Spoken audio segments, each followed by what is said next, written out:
Archivo Carmesí. Crímenes a través de la historia.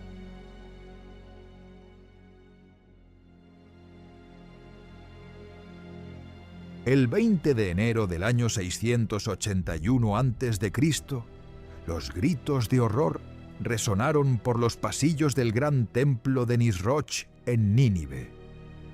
El rey más poderoso del mundo conocido yacía en un charco de sangre, atravesado por las espadas de sus propios hijos. Sennacherib había gobernado el imperio asirio durante 24 años, expandiendo sus fronteras desde Mesopotamia hasta Egipto. Su reino era una máquina de guerra implacable que había conquistado ciudades, deportado poblaciones enteras y creado el imperio más extenso que el mundo había visto. Nínive, la capital del imperio, era una metrópolis deslumbrante con murallas impenetrables, jardines colgantes y palacios decorados con relieves que narraban las victorias del rey. Desde aquí, Sennacherib controlaba rutas comerciales que conectaban Asia con el Mediterráneo, generando riquezas incalculables. Sennacherib era conocido por su crueldad legendaria. Había destruido Babilonia en el 689 a.C., inundando la ciudad sagrada y dispersando sus ladrillos sagrados. Sus campañas militares eran sinónimo de deportaciones masivas, torturas públicas y la destrucción sistemática de cualquier resistencia. Pero detrás de la fachada de poder absoluto, el corazón del imperio se desangraba por una crisis sucesoria que había dividido a la familia real. Sennacherib tenía varios hijos, pero había designado como heredero a Esaradón, el menor de ellos, ignorando las tradiciones asirias. La corte asiria era un hervidero de intrigas palaciegas, donde los nobles competían ferozmente por el favor real. Los escribas reales documentaban meticulosamente cada decisión del monarca, mientras los sacerdotes interpretaban presagios que podrían influir en la sucesión. En este ambiente tóxico, las esposas secundarias del rey también comenzaron a tomar partido, algunas apoyando secretamente a los hijos mayores desposeídos. Esta decisión había enfurecido a sus hijos mayores, Adramelech y Sarecer, quienes consideraban que el trono les pertenecía por derecho de primogenitura. La tensión en palacio se había vuelto insoportable, con facciones cortesanas alineándose detrás de diferentes candidatos al trono. Los hermanos resentidos comenzaron a tejer una conspiración en las sombras del palacio real. Reclutaron aliados entre los nobles descontentos y los comandantes militares que temían perder influencia bajo el reinado de Esaradón, considerado demasiado joven e inexperto para gobernar. Para financiar su conspiración, Adramelech y Sarasar comenzaron a desviar fondos del tesoro real y a sobornar a oficiales clave del ejército.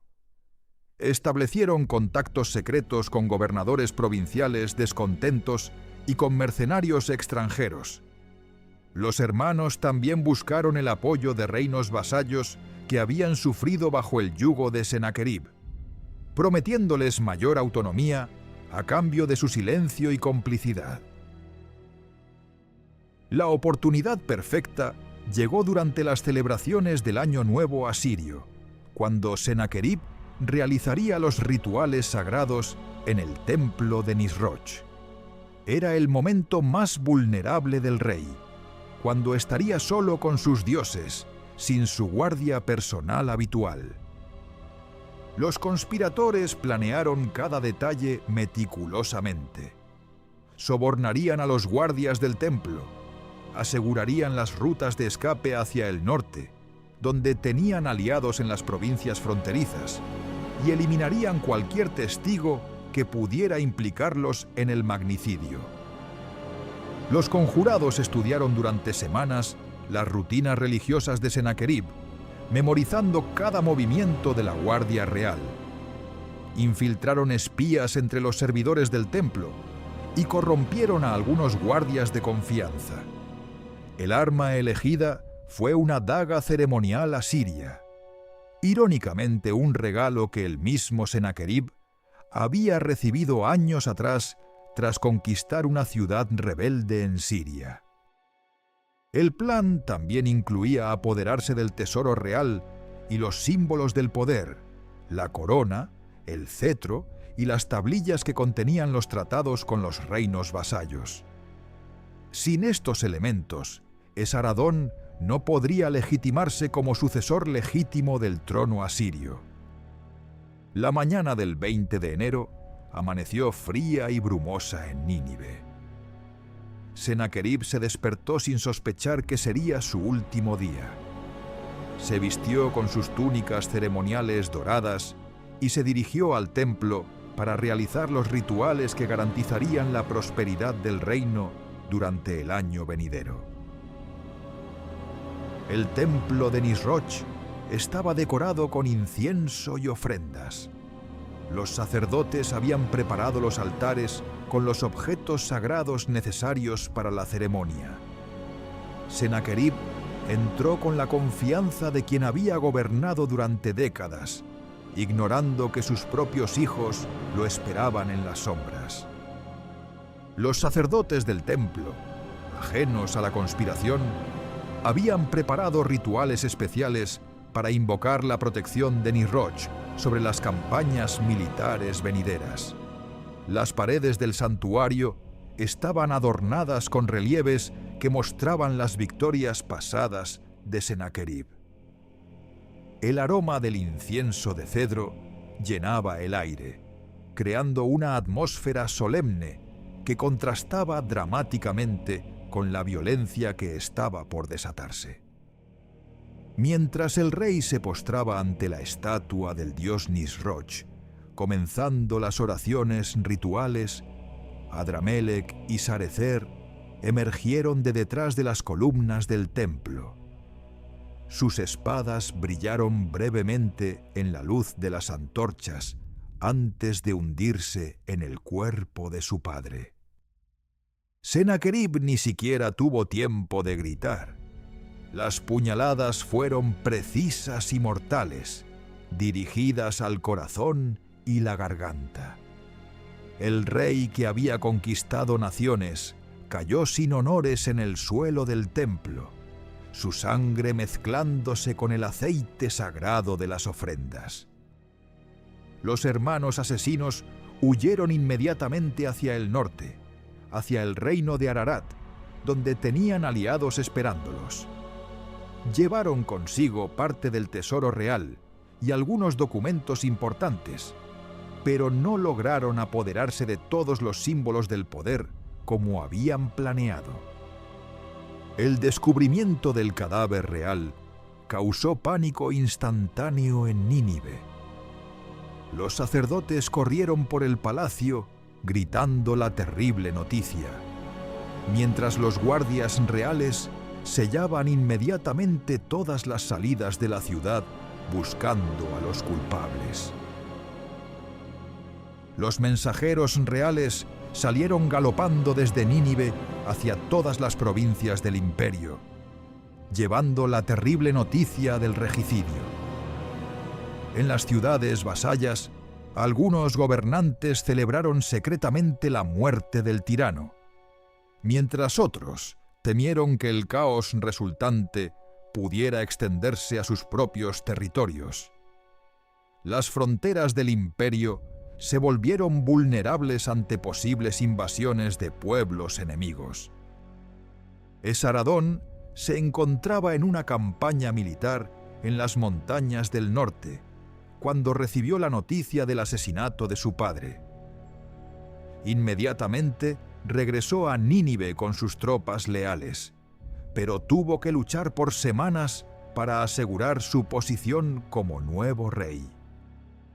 Los partidarios de los hermanos asesinos habían tomado control de varias ciudades importantes, incluyendo Nínive temporalmente, se desató una guerra civil que duró varios meses, con batallas sangrientas en todo el territorio asirio, mientras diferentes facciones luchaban por el poder. Finalmente, Esaradón logró derrotar a las fuerzas rebeldes y consolidar su poder. Los hermanos asesinos permanecieron exiliados en Ararat, donde vivieron el resto de sus días como fugitivos. Nunca más pudieron regresar a su patria ni reclamar el trono que creían merecer. La coronación de Esaradón se realizó con ceremonias apresuradas pero solemnes en el Palacio Real de Nínive. Los sacerdotes proclamaron que los dioses habían castigado a los fratricidas y bendecían al nuevo monarca. Sin embargo, la sombra del asesinato de su padre perseguiría a Esaradón durante todo su reinado, obligándolo a mantener una guardia personal más numerosa y a desconfiar constantemente de sus propios familiares. El asesinato de Sennacherib marcó el comienzo del declive del imperio asirio. La guerra civil había debilitado las estructuras del poder. Los reinos vasallos habían aprovechado el caos para rebelarse, y los enemigos tradicionales como Babilonia comenzaron a reagruparse. Esaradón intentó restaurar la gloria del imperio, pero nunca logró igualar el poder absoluto que había ejercido su padre. Las cicatrices de la traición familiar y la guerra civil habían dañado permanentemente la legitimidad divina de la monarquía asiria.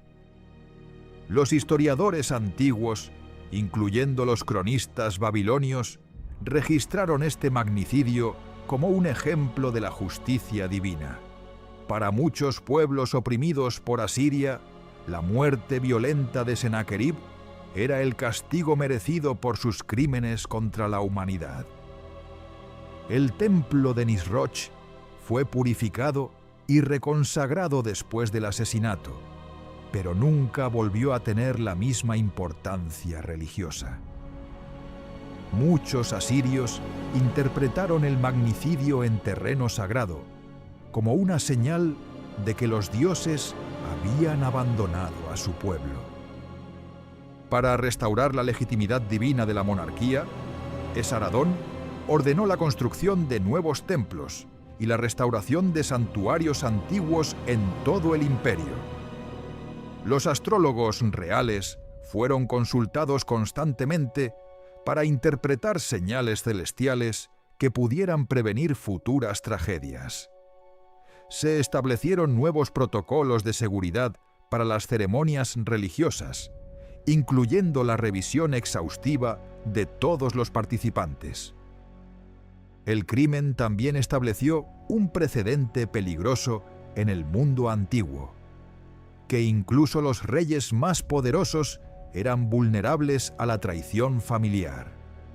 Este evento inspiró conspiraciones similares en otros reinos de la región durante las décadas siguientes.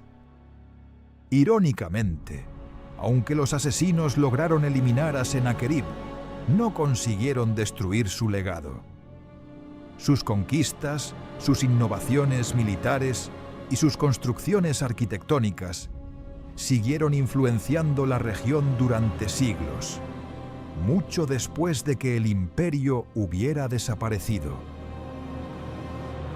Los arqueólogos modernos han encontrado evidencias del asesinato en las ruinas de Nínive, incluyendo inscripciones que mencionan la muerte violenta del rey y referencias a los hijos traidores. Estos hallazgos confirman los relatos históricos sobre este magnicidio brutal. Las excavaciones en el sitio de la antigua Nínive han revelado inscripciones que mencionan los tumultuosos eventos del 681 a.C. Tablillas cuneiformes encontradas en archivos palatinos documentan los preparativos funerarios especiales que fueron necesarios debido a las circunstancias violentas de la muerte real.